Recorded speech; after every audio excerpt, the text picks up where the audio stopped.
guys, welcome to our YouTube channel. In this video, I am going to show you how you can add background image using CSS method.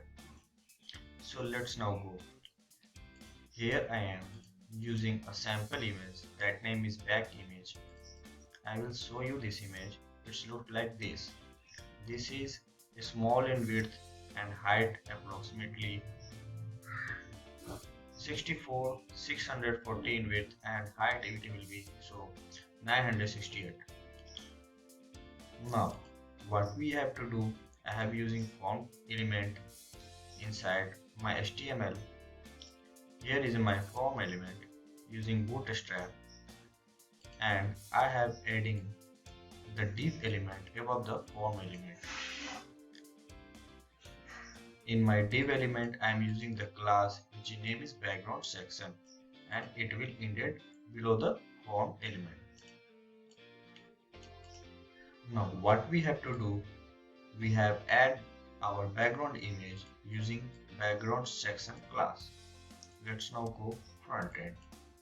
Now if I inspect this element, it will show.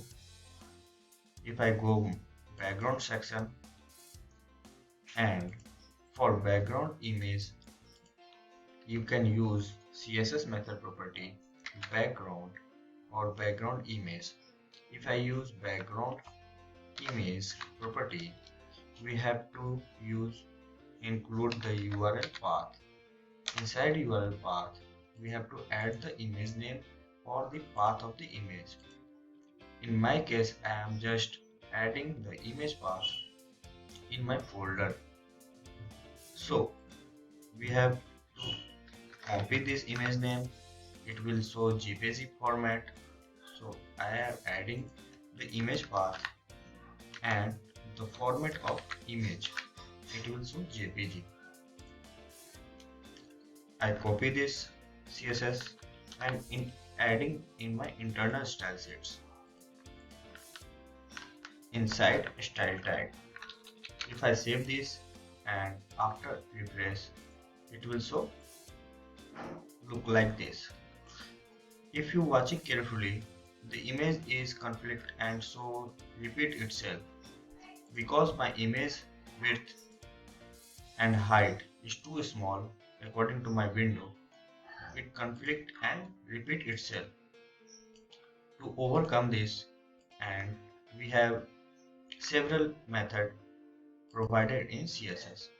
First of all, we use background repeat CSS. Inside this we using no repeat. I copy this and paste in my style sheets. Now if I refresh this, it will show the original structure of the image, but we want to use full image. To overcome this, we go to again our inspector background section class, and for this we have CSS method. We need to add a background size. In this case, for full image we use cover. If we add background size cover, it will show you the full structure of image and cover the our full of the div element. If you paste this and refresh our front end, now we have successfully included our image full width.